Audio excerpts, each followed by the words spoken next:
What if the unthinkable had happened?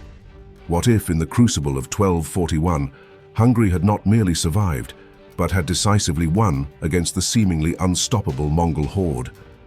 Imagine a world where the thunder of Batu Khan's cavalry was met not with defeat, but with a resounding Hungarian triumph at the Battle of Mohi.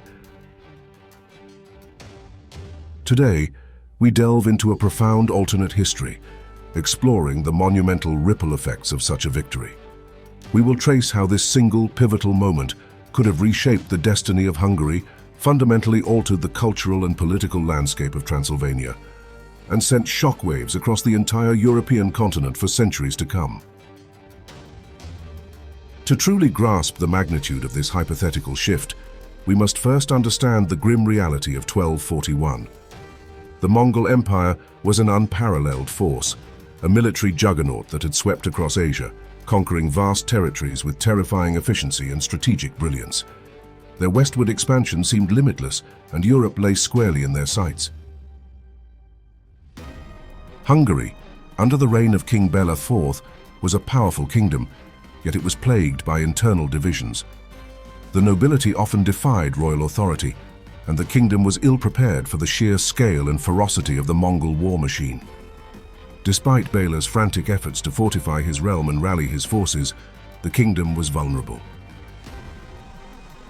The Battle of Mohi, fought on April 11, 1241, was a catastrophe. It resulted in a devastating defeat for the Hungarian forces, opening the floodgates for widespread destruction across the land. The aftermath was horrific, with estimates suggesting that Hungary lost as much as 50% of its population to slaughter, famine, and disease. Now, let us dare to imagine the impossible. Conceive a Hungarian triumph at Mohi, perhaps through a stroke of brilliant strategy by Bela IV, an unforeseen tactical blunder by the Mongols, or even a sudden miraculous turn of fortune. Perhaps the Hungarian forces held their ground, or a timely reinforcement arrived, turning the tide of battle. Such a victory would have sent immediate shockwaves through the Mongol command. Batu Khan, the formidable grandson of Genghis Khan, would have seen his reputation for invincibility severely tarnished. This unprecedented defeat would have shattered the momentum of the Mongol westward advance, forcing a strategic reassessment and potentially a full retreat. The psychological impact on both sides would have been immense.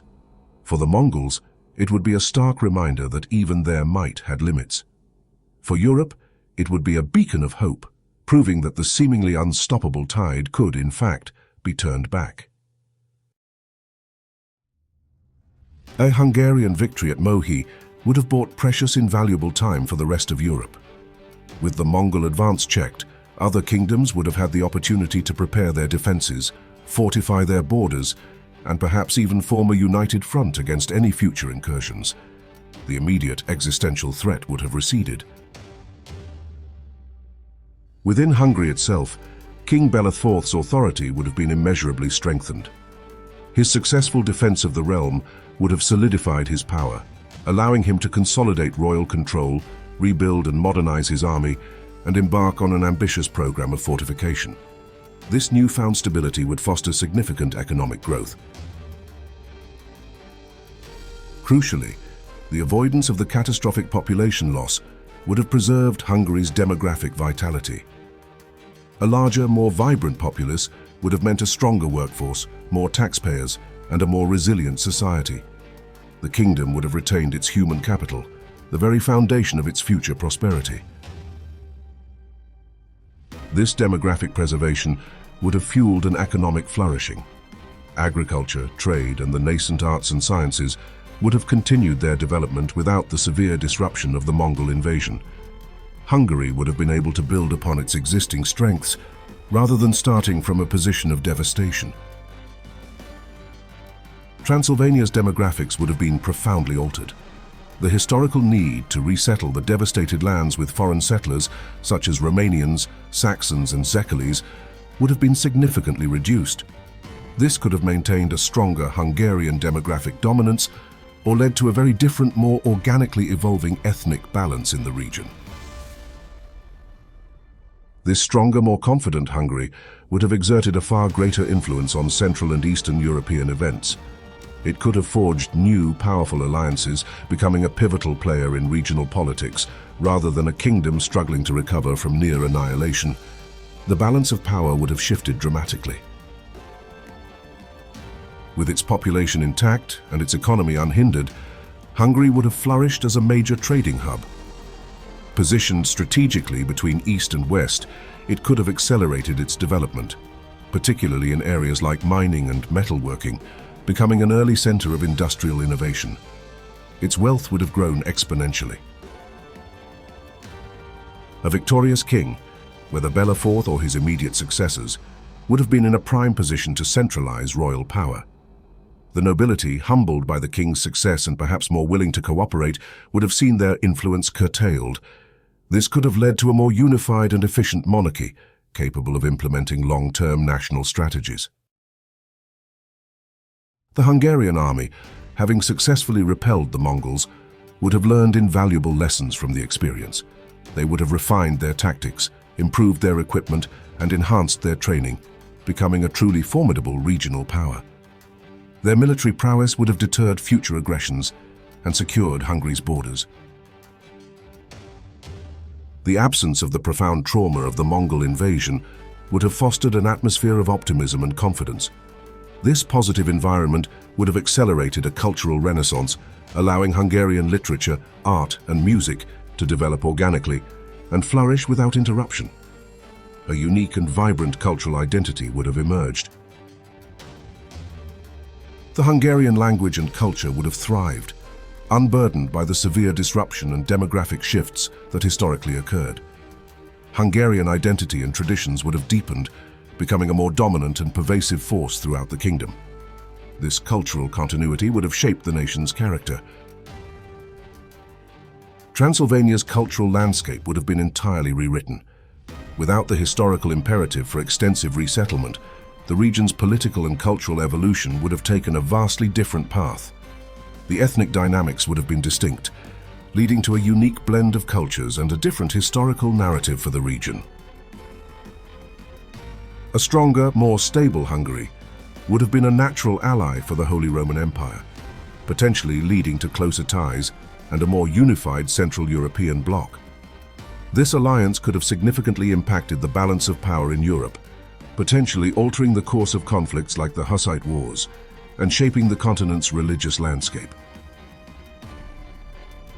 Perhaps the most profound long-term impact would be on the Ottoman Empire. A powerful, unified Hungary, unweakened by the Mongol devastation, could have presented a far more formidable barrier to Ottoman expansion. This stronger resistance might have delayed or even prevented the Ottoman conquest of the Balkans, fundamentally altering the course of European and Balkan history. The trajectory of nationalism in the region would have been different. A more secure and confident Hungarian identity, less threatened by external pressures and internal divisions, might have led to less pronounced ethnic tensions. The historical grievances and conflicts that fueled later nationalist movements could have been mitigated, leading to a different path for nation building.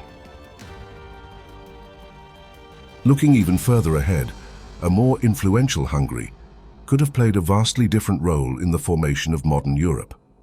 Its historical strength and stability might have positioned it as a central player in the development of institutions like the European Union, profoundly shaping Central European politics and its relationship with the wider continent. The map of modern Europe might look very different. Of course, any what-if scenario must acknowledge the inherent complexities of history. Even a Hungarian victory at Mohi would not have guaranteed perpetual peace. The Mongol Empire was persistent, and internal Hungarian divisions, though mitigated, might still have resurfaced. The kingdom would still face challenges like famine and disease. Furthermore, the formidable Ottoman threat would eventually emerge, regardless of the Mongol outcome. While a stronger Hungary might have delayed or even repelled early Ottoman incursions, the sheer scale and power of the Ottoman Empire would have presented a monumental challenge. History is rarely determined by a single event. Multiple factors are always at play. Consider the transformed legacy of King Bela IV. Instead of a king who tragically lost half his kingdom, He would be remembered as a great military leader, the savior of his people, and the architect of a prosperous and powerful realm. His reign would be celebrated as a golden age, a testament to his strategic genius and resilience. Batu Khan's reputation, on the other hand, would be forever tarnished.